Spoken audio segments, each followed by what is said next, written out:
नमस्ते। कभी सोचा है कि आपका मेंटेनेंस डिपार्टमेंट असल में पैसे बचा रहा है या कहीं बर्बाद तो नहीं कर रहा? आज हम इसी पहेली को सुलझाएंगे।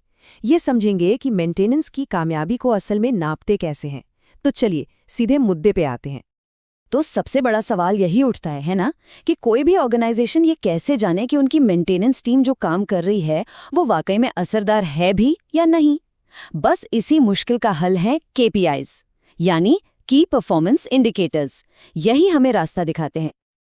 तो आज की हमारी चर्चा का रोड मैप कुछ ऐसा रहेगा। सबसे पहले हम समझेंगे कि आखिर ये मेंटेनेंस KPIs होते क्या हैं। फिर हम रिलायबिलिटी और अपटाइम को नापने वाले मैट्रिक्स देखेंगे। इसके बाद प्लानिंग और कंप्लायंस पर गौर करेंगे। फिर आएगा लागत और संसाधनों का कंट्रोल, और आखिर में इन सबको जोड़कर पूरी परफॉर्मेंस की तस्वीर को समझेंगे। चलिए तो फिर पहले हिस्से से शुरू करते हैं। आखिर ये मेंटेनेंस KPIs हैं क्या भला, और इन्हें परफॉर्मेंस की भाषा क्यों कहते हैं?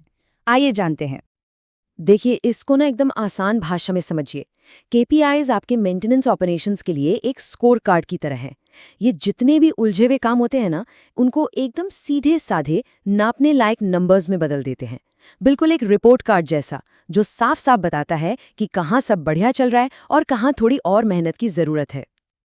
अच्छा, अब ये जो 10 KPIs स्क्रीन पर दिख रहे हैं, हो सकता है ये एक साथ देखकर थोड़ा मुश्किल लगे, पर घबराने की बिल्कुल जरूरत नहीं है। समझिए, ये एक नक्शा है, वो 10 सबसे जरूरी मैट्रिक्स जो किसी भी मेंटेनेंस टीम की कामयाबी की पूरी कहानी बताते हैं।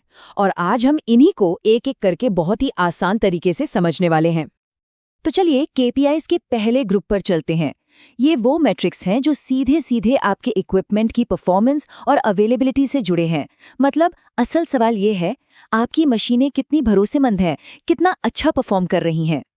सबसे पहला KPI है ब्रेकडाउन फ्रीक्वेंसी या BF। इसका मतलब है कि कोई मशीन एक तय समय में कितनी बार खराब होती है। सोचिए, अगर एक मशीन पिछले महीने में 10 बार बंद पड़ गई तो उसका BF ज्यादा है, और अगर वो सिर्फ एक बार खराब हुई तो BF कम है। सीधी सी बात है, ये नंबर जितना कम हो उतना अच्छा। मतलब मशीनें भरोसेमंद हैं और प्रोडक्शन बिना रुके चल रहा है। अगला है MTTR, mean time to repair. जैसा नाम से ही जाहिर है, ये बताता है कि जब कोई मशीन खराब हो जाती है तो आपकी टीम उसे ठीक करके वापस चलाने में औसतन कितना समय लेती है। और ये बहुत ज़रूरी है, क्योंकि डाउन टाइम का हर एक मिनट सीधा सीधा पैसे का नुकसान है। तो जाहिर है, MTTR जितना कम होगा, आपकी टीम उतनी ही कुशल है और काम उतनी ही जल्दी पटरी पर लौटता है। और फिर आता है MTBF, mean time between failures. ये नापता है कि एक खराबी होने के बाद अगली खराबी होने तक मशीन औसतन कितने समय तक ठीक-ठाक चलती है। ये असल में आपकी मशीन की रिलायबिलिटी, उसकी मजबूती का असली टेस्ट है। अगर MTBF लंबा है तो इसका मतलब है कि आपका प्रिवेंटिव मेंटेनेंस प्रोग्राम काम कर रहा है और मशीनें अपना काम अच्छे से कर रही हैं। और ये स्लाइड इन दोनों के बीच का फर्क बड़े अच्छे से समझाती है। MTTR आपकी टीम की मरम्मत करने की रफ्तार नापता है कि कितनी तेजी से चीजें ठीक होती हैं। वहीं MTBF आपके इक्विपमेंट का स्टेमिना नापता है कि वो कितनी देर तक बिना रुके चल सकता है। ये दोनों मिलकर ही आपके एसेट्स की सेहत की पूरी कहानी बताते हैं। चलिए अब KPIs के दूसरे ग्रुप की तरफ बढ़ते हैं। यहाँ हम बात करेंगे प्लानिंग और कंप्लायंस की।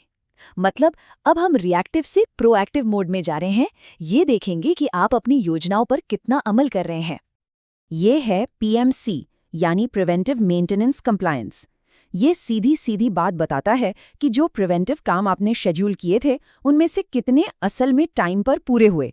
अगर स्कोर 100% है तो क्या बात है, मतलब आपकी टीम में अनुशासन है। लेकिन अगर ये स्कोर कम है तो आप अनजाने में भविष्य की बड़ी और महंगी खराबियों को दावत दे रहे हैं। अगला है PMR, यानी प्लान्ड मेंटेनेंस रेशियो। ये KPI ये समझने में मदद करता है कि आपका मेंटेनेंस डिपार्टमेंट प्लानिंग करके काम कर रहा है या बस आग बुझाने में लगा है। अगर PMR ज्यादा है तो इसका मतलब है कि आप प्रोएक्टिव हैं, समस्याओं के होने से पहले ही उन्हें रोक रहे हैं। और अगर कम है तो मतलब आप रिएक्टिव मोड में ज्यादा हैं। अब आता है शेड्यूल कंप्लायंस। ये KPI ये पक्का करता है कि जो हफ्ते का प्लान बना वो सिर्फ कागज पर ही ना रह जाए, टीम असल में उस शेड्यूल को कितना फॉलो कर रही है, ये इससे पता चलता है। और सोचिए, अगर आपकी टीम शेड्यूल ही फॉलो नहीं कर रहे, तो फिर वो सारी प्रोएक्टिव प्लानिंग का क्या फायदा? सब बेकार हो सकता है। और अब बात करते हैं बैकलॉग की। मेंटेनेंस बैकलॉग मतलब पेंडिंग पड़े कामों का ढेर। अगर ये ढेर लगातार बढ़ता ही जा रहा है तो ये एक रेड फ्लैग है, एक बड़ी चेतावनी। इसका सीधा मतलब है कि आपकी टीम के पास काम ज्यादा है और रिसोर्स कम। और ये बहुत खतरनाक हो सकता है, क्योंकि आज की छोटी मोटी समस्याएं कल की बड़ी और महंगी मुसीबतें बन सकती हैं। ठीक है, तो अब हम आते हैं केपीआईज के तीसरे और आखिरी ग्रुप पर।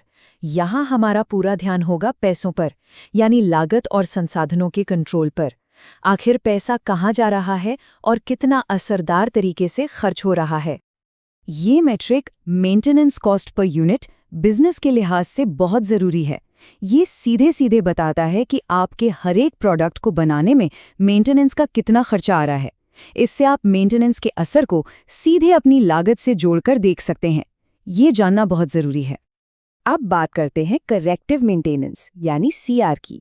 ये केपीआई ट्रैक करता है कि आपका कितना समय और पैसा अनप्लान्ड कामों में जा रहा है, मतलब वही आग बुझाने वाले काम। और ये तो हम सब जानते हैं कि अचानक आई खराबी को ठीक करना पहले से प्लान किए गए काम से कहीं ज़्यादा महंगा पड़ता है। तो लक्ष्य हमेशा इस नंबर को कम से कम रखना होता है। और इस ग्रुप का आखिरी केपीआई है स्पेयर पार्ट्स अवेलेबिलिटी। सोचिए, मशीन खराब है, टीम तैयार है, पर एक छोटा सा पार्ट नहीं मिल रहा। कितना बड़ा नुकसान है। ये केपीआई यही नापता है कि ज़रूरत के समय ज़रूरी स्पेयर पार्ट कितनी आसानी से मिल जाता है। एक हाई एसपीएस स्कोर का मतलब है कम डाउन टाइम और तेज़ रिपेयर। तो हमने 10 अलग अलग केपीआईज को एक एक करके समझा, पर असली जादू तब होता है जब हम इन सब को एक साथ देखते हैं।